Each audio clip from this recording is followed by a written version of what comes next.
Malkajgiri parliament నియోజకవర్గ సమీక్ష సమావేశంలో మాజీ మంత్రి బాలారెడ్డి సంచలన వ్యాఖ్యలు చేశారు. మల్కజ్గిరి గడ్డ బీఆర్ఎస్ అడ్డా అని అన్నారు. మల్కజ్గిరి పార్లమెంటు పరిధిలో 7 అసెంబ్లీ నియోజకవర్గాల్లో భారీ మెజార్టీతో విజయం సాధించామన్నారు. షంపీపూరి రాజుతోనే మల్కజ్గిరిలో 7 అసెంబ్లీ సీట్లు గెలవడం సాధ్యమైందన్నారు. ప్రజలు మర్చిపోయి కాంగ్రెస్ పార్టీకి ఓటు వేశారన్నారు. పులి బయటకు వస్తుంది, త్వరలో అప్పుడు ఆట మొదలవుతుందన్నారు. వచ్చే లోక్సభ ఎన్నికల్లో మల్కజ్గిరి పార్లమెంటు సీట్లు భారీ మెజార్టీతో గెలిపించుకోవాలని కోరారు. నేను చెప్తున్నా మల్కాజ్గిరి అడ్డా అంటే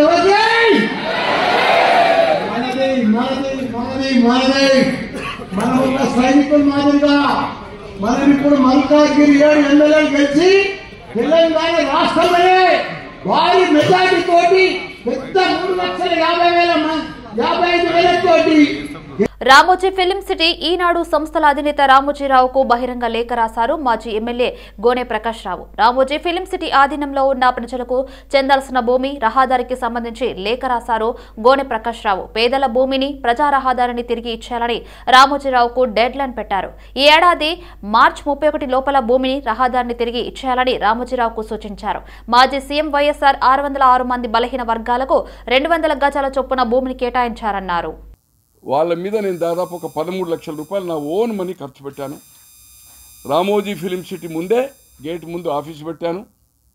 ఒక సందర్భంలో దీక్ష పెట్టాను. దీక్షలో కన్నాభిరామన్ లాంటి వాళ్ళు చనిపోయారు, వారు పెద్దలు. గద్దర్ లాంటి వాళ్ళు ఇన్వైట్ చేశాను, వస్తా అన్నారు. కానీ రామోజీరావు గారితో ఉన్న అనుబంధం కోసము చివరకు మధ్యాహ్నం నేను ఫోన్ చేసినప్పుడు మేము రాలేము, కొంచెం రామోజీరావు గారితో మాకున్న సంబంధాలు ఇబ్బందిగా ఉంటుంది, నీవు ఎవరితోటైనా పోరాటం చేస్తావు, కానీ మాకు కొన్ని లిమిటేషన్ నేను చెప్పేది అవుతుందో. గద్దర్ గారు అయితే వేరే భాషలో మాట్లాడారు, అంటే హైలీ రెస్పెక్ట్, దొరా నువ్వు ఎవరితోటైనా చేస్తావు, కానీ దయచేసి నాకు మంచి మిత్రుడు ఏమో ఇక్కడ అల్వాల్ ఏరియాలో ఉండే నాకు చాలా ఆప్తులు. గద్దర్ గారు అయితే అందరికీ తెలుసు, ఇప్పుడు చనిపోయేవారు కూడా నెంబర్ ఆఫ్ జర్నలిస్టులకు తెలుసు. అలాగే కేశవరావు గారు పిసిసి అధ్యక్షునిగా ఉండొచ్చారు నా దీక్షకు. నా దీక్ష ఉద్దేశం ఏంటంటే కార్మికుల చట్టాలను ఉల్లంఘించిండు. అక్కడ 10,000 మంది కార్మికులు చేసినా యూనియన్ లేదు, వాళ్లకు బోనస్లు లేవు. ఇప్పటికి 40 ఏళ్ళు అయింది స్టూడియో స్టార్ట్ అయ్యి. 92లో స్టార్ట్ అయింది అనుకుంటా. 92లో వర్క్ స్టార్ట్ అయ్యి 96లో ఫంక్షనింగ్ స్టార్ట్ అయింది. కార్మికులను తీసేసిండు. వాళ్ళని జీతభత్యాలు ఇచ్చాను, యూనియన్ పెట్టాను. లేబర్ మంత్రి రాజశేఖర రెడ్డి గారి క్యాబినెట్లో వినోద్ గారు ఉంటారు. వినోద్ గారు అంటే గడ్డం వినోద్ వెంకటశ్యామ కుమార్. బడుగు బలహీన వర్గాల ప్రజలకు అండగా నిలిచిన మహాత్మా జ్యోతిబా పూలే విగ్రహాన్ని అసెంబ్లీ ఆవరణలో ప్రతిష్ఠించాలని ఎమ్మెల్సీ కవిత డిమాండ్ చేశారు. ఈ మేరకు శాసనసభాపతి గడ్డం ప్రసాద్ కు భారత్ జాగృతి ఆధ్వర్యంలో వినతి పత్రం అందజేసినట్లు కవిత పేర్కొన్నారు. వర్గాలకు మరి ఒక సంఘ సంస్కర్తగా ఉండి భారతదేశ వ్యాప్తంగా అనేక ఉద్యమాలు చేసి భారతదేశంలో ఒక అవేర్నెస్ తీసుకొచ్చినటువంటి గొప్ప సంఘ సంస్కర్త జ్యోతిరావు పూలే గారి విగ్రహం అసెంబ్లీ ఆవరణలో ఉండాలనేటటువంటి అంశంతో ఇవాళ భారత్ జాగృతి తరఫున మన స్పీకర్ గారు సభాపతి గారిని కలిసి వినతి పత్రం ఇవ్వడం జరిగింది. ఎట్లా అయితే ఆనాడు జాగృతి పోరాటాల ఆధారంగా అసెంబ్లీ ఆవరణలో అంబేద్కర్ విగ్రహాన్ని ప్రతిష్ఠింపజేసుకున్నామో, ఇప్పుడు ఖచ్చితంగా జ్యోతిరావు పూలే గారి విగ్రహాన్ని మరి అసెంబ్లీ ఆవరణలో పెట్టవలసిందిగా భారత్ జాగృతి తరఫున డిమాండ్ చేస్తూ ఒక వినతి పత్రాన్ని స్పీకర్ గారికి ఇచ్చినాం. తప్పకుండా ఏప్రిల్ 11వ తారీఖు నాడు పూలే గారి జయంతి ఉంది. ఆ లోపల స్పీకర్ గారు ప్రభుత్వము స్పందించి ఒక పాజిటివ్ నిర్ణయాన్ని తీసుకుంటారని చెప్పి మేము మనస్ఫూర్తిగా భావిస్తూ ఉన్నాం. పేదలకు ఎయిమ్స్ ఆసుపత్రుల ద్వారా మెరుగైన వైద్యం అందుతుందని కేంద్ర విద్యుత్ పునరుత్పాదక ఇంధన శాఖ మంత్రి ఆర్కే సింగ్ అన్నారు. యాదాద్రి భువనగిరి జిల్లా బీబీనగర్ ఎయిమ్స్ ఆసుపత్రిలో నిర్వహించిన వికసిత్ భారత్ సంకల్ప యాత్ర కార్యక్రమానికి హాజరైన మంత్రి మూడోసారి బీజేపీ అధికారంలోకి రావడం ఖాయమని ధీమా వ్యక్తం చేశారు.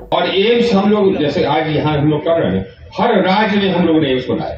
पहले एम्स सिर्फ पहले दिल्ली में हुआ करता था, उसके बाद एक जगह और हुआ। अब हमने तय किया कि हर राज्य को कम से कम एक एम्स देंगे और यहाँ पर ये एम्स बन रहा है। कुछ राज्यों में जो बड़े राज्य है उसमें 2 एम्स देंगे। जितने डिस्ट्रिक्ट हॉस्पिटल्स है सबका अपग्रेडेशन कर रहे हैं, जितने प्राइमरी हेल्थ सेंटर्स है उसका अपग्रेडेशन कर रहे हैं। ये भारत सरकार कर रही है। और क्यों कर रही है? पहले जब भी कोई गरीब के घर में कोई बीमार होता था, if anybody fell sick in any poor family, that family went into debt. उस गरीब को तो ऋण लेना पड़ता था इलाज कराने के लिए, ये नहीं करना पड़े, इसीलिए हम लोग एम्स बना रहे हैं, इसीलिए हम लोग डिस्ट्रिक्ट हॉस्पिटल को बड़ा बना रहे हैं। इसीलिए हम लोग प्राइमरी हेल्थ सेंटर्स को मजबूत कर रहे हैं ताकि जो गरीब आदमी है उसका इलाज हो जाए। जो अमीर आदमी है वो तो उसके पास पैसा है, वो अपोलो में जाकर के इलाज करा लेता है।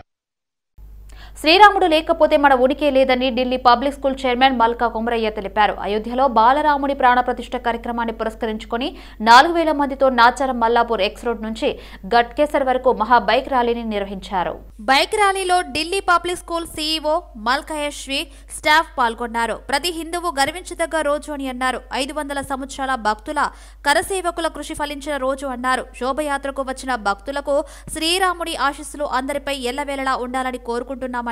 ఇది రామరాజ్యం మన అందరి రాజ్యం అన్నారు. 22nd రోజు 12:30కి ప్రధానమంత్రి గారు అయోధ్య టెంపుల్ ప్రాణప్రతిష్ఠ చేస్తున్నారు. అది స్ఫూర్తిలా తీసుకొని ఇవాళ ఒక 3000 బైకులతో ఇవాళ ర్యాలీ చేయాలని చెప్పి మన మల్లాపూర్ నుంచి నాగారం వరకు చేయాలని చెప్పి కుమరయ్య గారు నిర్ణయం తీసుకోవడం అయింది. అండ్ 2 రోజుల్లో ఇంత షార్ట్ టైంలో పిలిస్తే 3500 మంది వరకు వచ్చినారు. చాలా సంతోషంగా ఉంది. ఇవాళ అయోధ్య టెంపుల్ది కూడా ఒక మోడల్ క్రియేట్ చేసినాం మేము.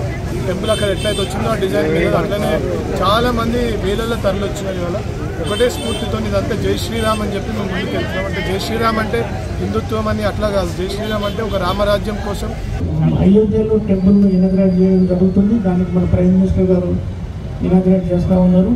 ఇది అందరూ ఇండియన్స్కు ప్రతి హిందువుకు ఒక గొప్ప దినము. ఇది చరిత్రలో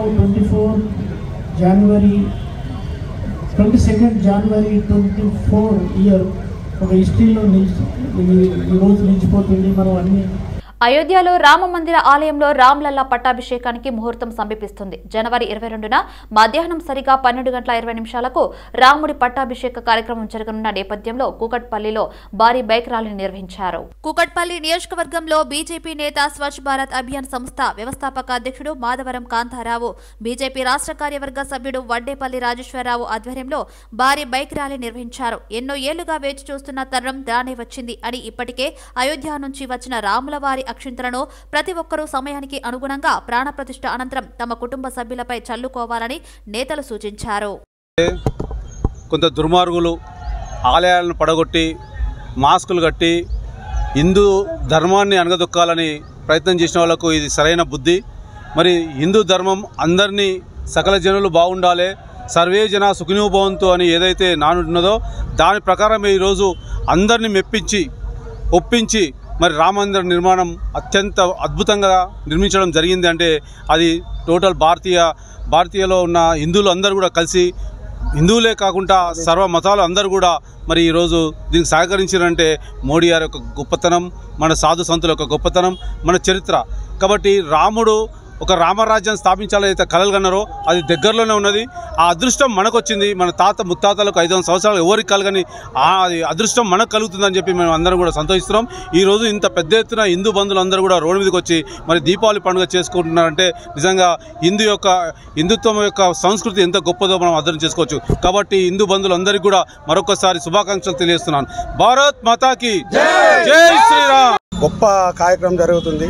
ఎందుకంటే 500 సంవత్సరాల చరిత్ర గల రామ జన్మభూమి. ఈరోజు రాముడు మళ్ళీ రేపు అక్కడ వెలుసు కాబట్టి మేము కోటిపల్లి ప్రజలందరం కలిసి ఎక్కడికి వెళ్ళినా ఈరోజు బ్రహ్మరథం పట్టుకొని ఈరోజు ప్రతి వాడ వీధ మంగళారతులు అందరు లేడీస్ కానీ అందరు కానీ బయటకు వచ్చి దీనికి సంఘీభావం చెప్తున్నారు. అందరూ కూడా ప్రతి ఒక్కరు కూడా రాముడి జన్మ అక్కడ ఉండాలని, అక్కడ వెలిస్తే రేపటి నుంచి అందరూ రామకోటి ఇంట్లో రాసుకోవడం అన్ని రకంగా ఇంట్లో రేపు అందరు పూజలు చేసుకొని పొద్దున్న నుంచి సాయంత్రం వరకు ఇదే భజనతో కార్యక్రమంతో చేయాలని కోరుకుంటూ కూకట్పల్లి ప్రజలందరూ కూడా శ్రీరామ సంకీర్తన భజన కార్యక్రమంలో పాల్గొన్నారు గడ్డి అన్నారం కార్పొరేటర్ బద్దం ప్రేమ్ మహేశ్వర్ రెడ్డి.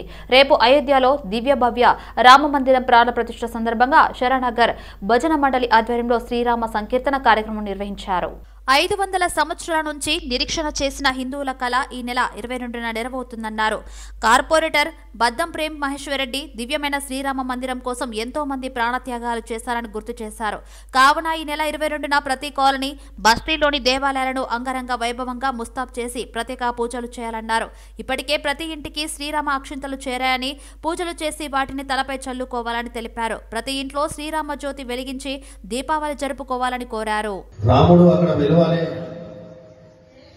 అని చెప్పి 2018లోనే రోజంతా సంకీర్తనలు చేయడం, అట్లా యావత్ దేశ ప్రజలందరూ కూడా ఎక్కడికక్కడ రాముడు పుట్టిన ప్రదేశంలోనే రామ మందిరం నిర్మాణం కావాలని ఎంతో మంది హిందూ బంధువులందరూ కళ రేపు సాకారమవుతున్న రోజు.